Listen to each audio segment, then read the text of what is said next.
Man of Pakistan के candidate यानी कि आज के मैन ऑफ पाकिस्तान हैं मोहम्मद आतर तनवीर।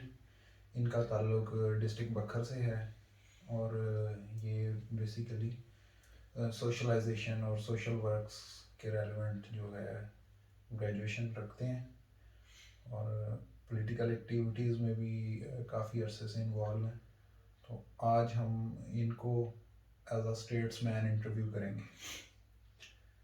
तो सबसे पहले जो साहब हमें कोई दो सोशल प्रॉब्लम्स जो आप समझते हैं कि हमारे मुआशरे के हैं उनके बारे में थोड़ा सा कुछ बताएं।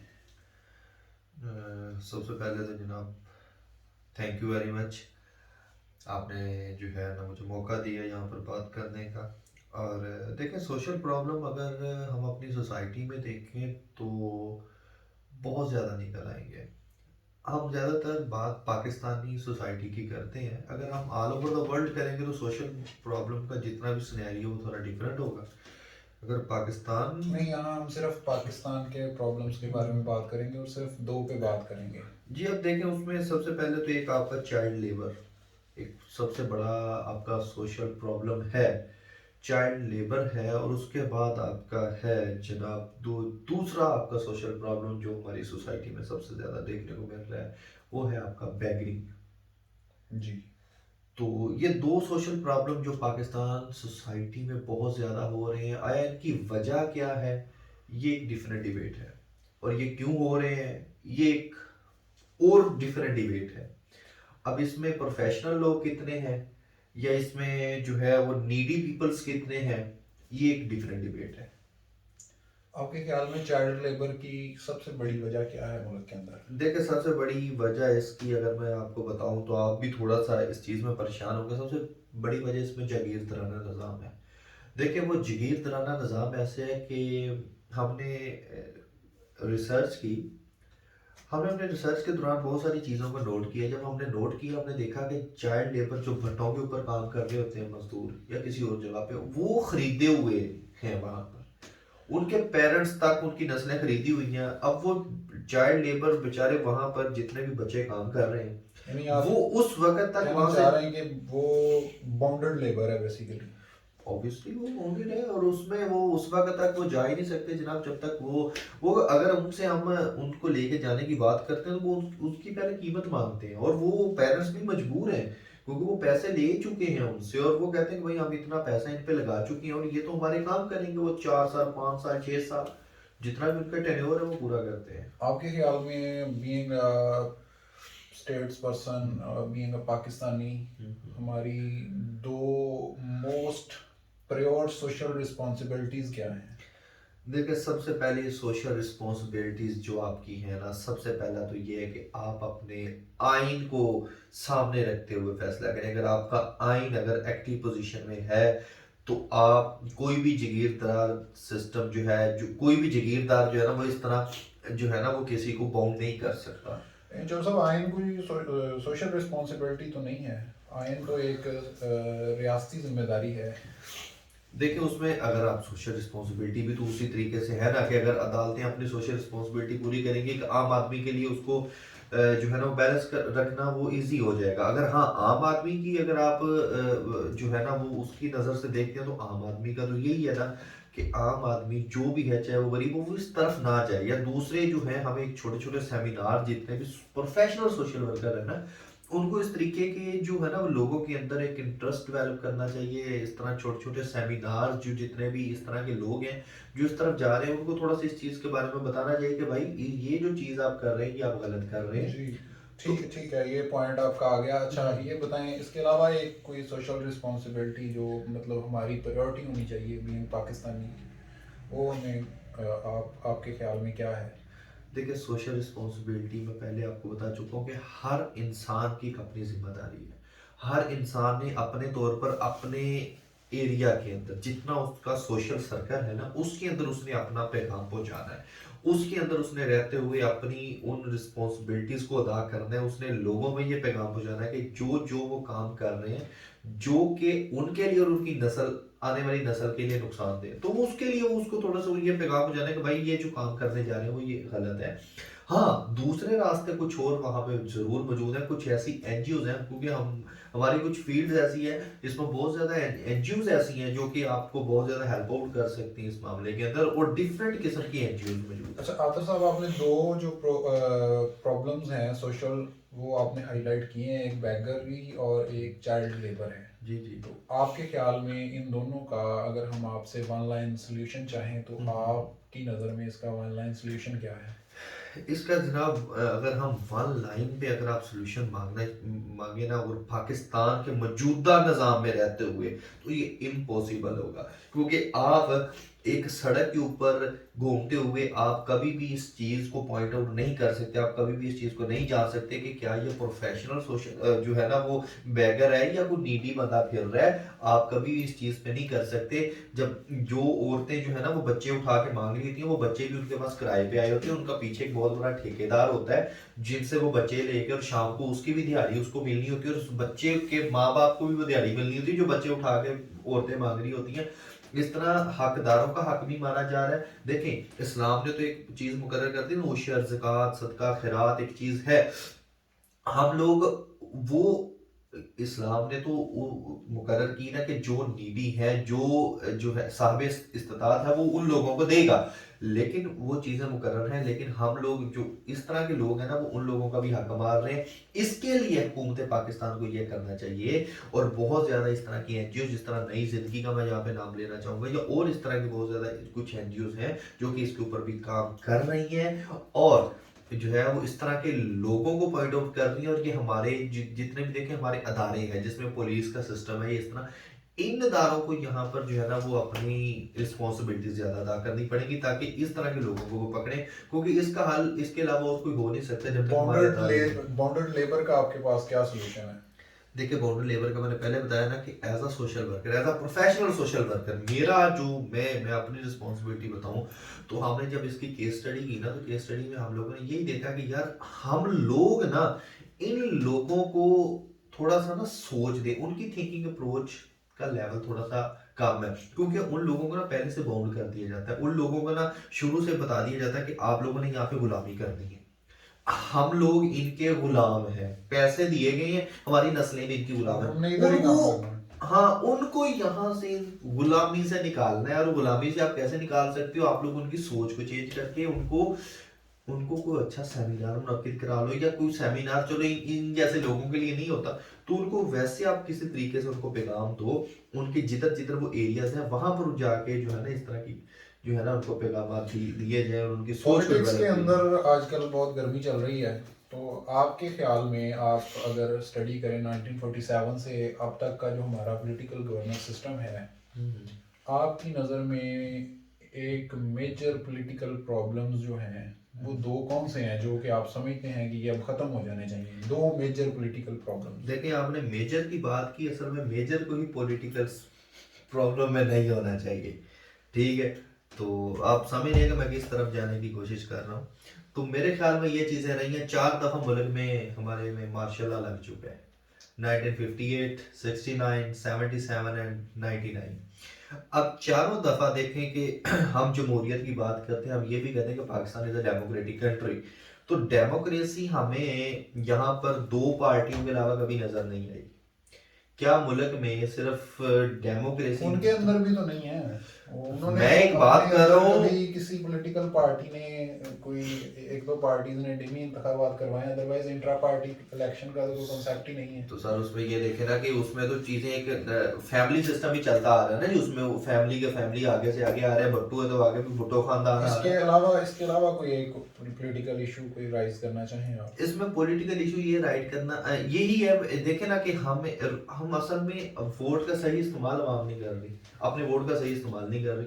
अगर अवाम अपने वोट का इस्तेमाल सही तरीके से करेगी तो ऑटोमेटिकली जो है ना वो किसी अच्छे बंदे को लेके आने में कामयाब हो जाएंगे। असल में सबसे जो मेन सिस्टम है ना वो है आपका फैमिली सिस्टम, यानी कि दादे ने उधर वोट दिया था, बाप ने उधर दिया था, अगली नस्ल भी उसी को वोट देगी, चेंज वाला जो सिस्टम है ना वो नहीं है, लेकिन मेंटालिटी बाउंडेड है। मेंटेलिटी बाउंडेड है, लेकिन अब कुछ हम देख रहे हैं कि जो नौजवान नस्ल नहीं आ रही है वो थोड़ा सा चेंज की तरफ जाने की कोशिश कर रही है, तो जिसकी वजह से चीजें चीजें आजकल हमें नजर भी आ रही हैं जो कि सिर्फ चेंज की वजह से है। लेकिन वो तो बहुत सारे मामला में अब तो डिसइंफॉर्मेशन की बुनियाद पे जो है वो बहुत सारे मामला नज़र आ रहे हैं। लेकिन अच्छा, इसमें हमें आप जो है पाकिस्तान के बहसीयत रियासत कोई दो इशू जो आपकी नज़र में बड़े संगीन है बहसीयत रियासत। जी जी, सबसे बड़ा जो इशू है ना वो है आपका मीडिया। देखिए बहसीयत रियासत हमारे लिए मीडिया एक इशू है। बिल्कुल है। अच्छा। मैं उसी तरफ आ रहा हूँ, मैं आपको एक बता रहा हूँ, देखें यहाँ पर भी लोग सुन रहे हैं हमें। मीडिया को मैं इस वजह से बता रहा हूँ कि रियासत को दूसरी रियासतें जब देखती ना, आज हम घर में बैठे सोशल मीडिया के जरिए, हम मीडिया के जरिए दूसरे लोगों के रहन सहन को देख रहे होते हैं, दूसरों का कल्चर देख रहे हैं, दूसरों की ट्रेडिशंस देख रहे हैं, दूसरों की values norms mores each and everything हम यहाँ पे बैठे उनकी देख रहे होते हैं।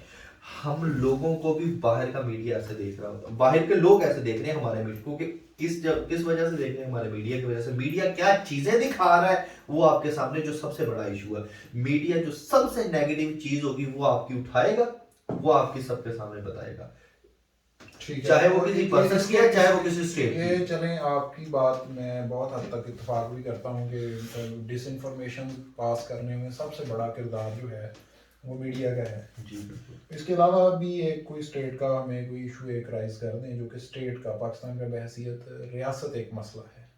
देखिए रियासती मसला सबसे बड़ा इसका है कि जो आपका कॉन्स्टिट्यूशन है उसकी पासदारी नहीं होती। आपके तीन बड़े स्तून होते हैं जी, आपके तीन बड़े पिलर होते हैं किसी भी रियासत के। एक आपका एग्जीक्यूटिव, ठीक है, आपकी एग्जेक्टिव है, एक आपकी जुडिशरी है और एक आपकी लेजिस्लेटिव है। अगर लेजिस्लेटिव बॉडी आपकी ठीक चल रही है, पार्लियामेंट सेनेट ठीक चल रही है, तो आपकी एग्जीक्यूटिव ठीक नहीं होगी। अगर आपकी एग्जेक्टिव ठीक है तो आपकी जुडिशरी ठीक नहीं होगी। असल में सबसे बड़ा इशू रेज ही यहाँ से हो जाता है। हमारी इन तीन पिलर्स में से ना, तीनों पिलर्स अगर बिल्कुल बुनियादी तौर पर स्ट्रॉन्ग हो जाएंगे ना, तो ऑटोमेटिकली नीचे चलने वाली चाहे जितने भी चीजें होंगी वो ऑटोमेटिकली ठीक हो जाएंगी। सबसे बड़ा जो मेन चीज है मेरे ख्याल में हमारी जुडिशरी को होना चाहिए। जो मेन पिलर है हमारी स्टेट का, जो जुडिशरी का सिस्टम अगर ठीक हो जाए ना तो ऑटोमेटिकली इकोनॉमी इस वक्त कोलैप्स कर रही है तकरीबन जी। शायद जो हमारी हरकतें हैं उससे हमें आने वाले चंद दिनों में जी जी ये न्यूज़ मिल जाए कि हम इकोनॉमिकली डिफ़ॉल्ट कर गए हैं। इकोनॉमी के आपकी नज़र में कौन से ऐसे जो है वो पेज हैं जो अभी तक हमसे खुल नहीं रही, हमें समझ ही नहीं आ रही हमने इकोनॉमी को किस तरफ लेके जाना। इकोनॉमी के लिए देखिए इकोनॉमी के ऊपर सबसे बड़ी चीज आपकी इंपोर्ट एक्सपोर्ट होती है। किसी भी स्टेट की ना इंपोर्ट एक्सपोर्ट अगर अच्छी चल रही हो, हर चीज अगर अच्छी चल रही हो, देखिए अभी भी आपके बहुत ज्यादा कंटेनर फंसे हुए हैं वो मुल्क में, नहीं मतलब हमें इजाजत नहीं हुकूमत दे पा रही उतना, उनका जो नहीं दे पा रही। आपकी इकोनॉमी दिन ब दिन, डॉलर का तो अब छोड़ देना वो जिधर जा रहा है, आपकी इकोनॉमी जो है ना दिन ब दिन लॉस कर रही है। लेकिन डॉलर और इम्पोर्ट से तो इकोनॉमी इंडिकेट नहीं होती। अब हम जितना कमाएंगे उतना ही खरीद सकते हैं ना, हम कमाते हैं नहीं और हम खरीदना चाहते हैं बाहर से हर चीज़।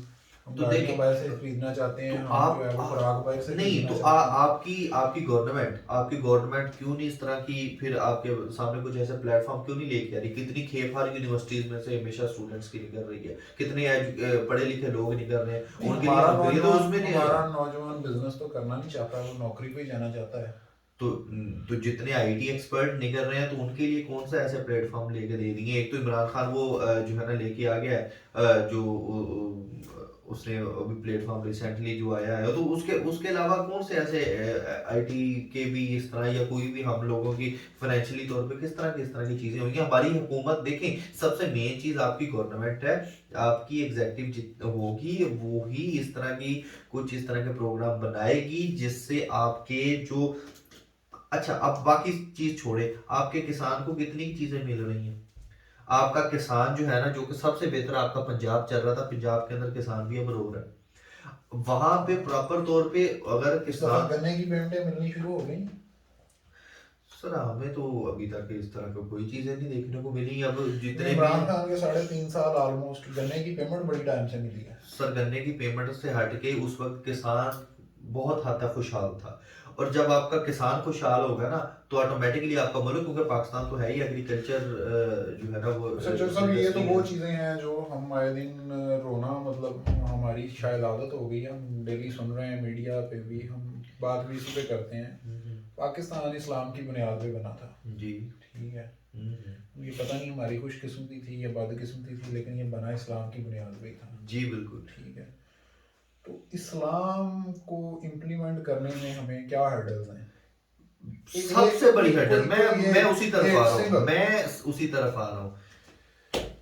कुरैश की एक औरत ने चोरी की थी, उसकी सिफारिश लेके जाया गया हजूर पाक के पास। तो उन्होंने कहा कि अगर मेरी बेटी फातिमा भी चोरी करती तो मैं उसके भी हाथ काट देता। यही हुआ था। उसने कहा कि आपसे पहली कौमें भी इस वजह से तबाह होगी कि वो कमजोर को सजा देती थी और ताकतवर को छोड़ देती थी।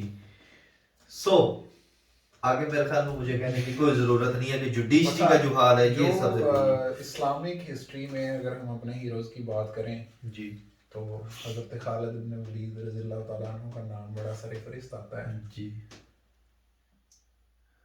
कोई उनका, कोई हमें बता दें कि उनका कोई बड़ा मोस्ट रिफ्लेक्टिव इंसिडेंट उनकी लाइफ का, कोई एक हमारे साथ शेयर कर दें। देखिए उसके अंदर मैं सबसे पहले खालिद बिन वलीद से पहले मैं हजरत उमर की तरफ आऊंगा। अब उस वक्त भी जो है उनके दौर में भी अगर मैं बात करूं तो वो गलियों के अंदर चक्कर लगाया करते थे, चाहे हजरत अबू बकर सिद्दीक थे, हजरत उमर फारूक थे।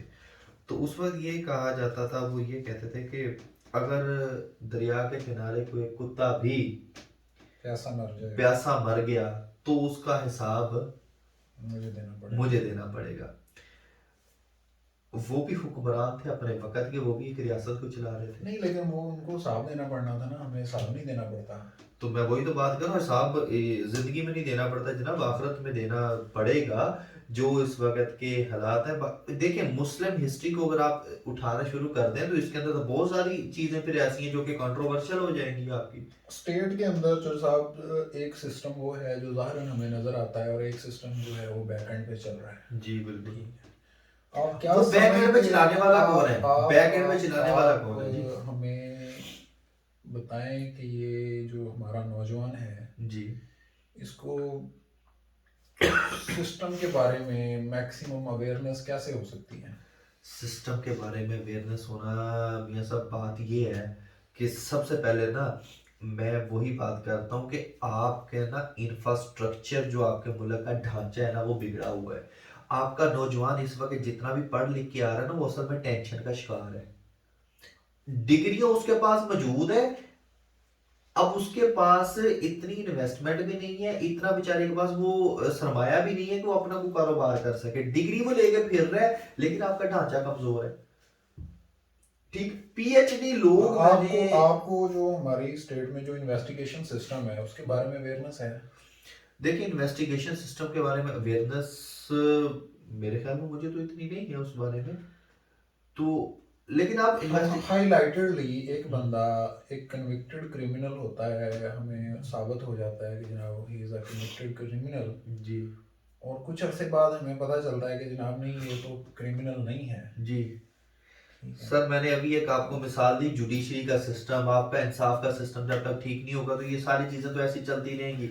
इसमें हमें इन्वेस्टिगेशन, ये तो हर आम बंदे को भी पता चलता है कि कातिल की सजा क्या है, कत्ल का बदला कत्ल, ये फांसी की सजा है। मैंने तो कातिल के मुजरमों को भी जो है ना वो बाहर फिरते हुए देखा, तो ये चीजें तो अच्छा, आम है। ज़िंदगी में हर इंसान को बहुत सारे प्रॉब्लम्स आते हैं, जी ठीक बिल्कुल। है। जो बंदा स्टेट को चला रहा होता है उसे भी बहुत सारे प्रॉब्लम्स आते हैं, हर हर इंसान को आते हैं। तो अगर आप बहसीत एक ऐसे पर्सन के, जो कि अगर हम देखें कि आप मुस्तकबिल में मुल्क चलाएंगे, तो आप अपने जो प्रॉब्लम्स हैं उनकी सेग्रीगेशंस किस तरह से करेंगे, उनकी अलाइनमेंट किस तरह से करेंगे, उनकी प्रायोरिटीज़ कैसे डिसाइड करेंगे? सबसे पहले आप अपने सिस्टम को बेहतर करेंगे।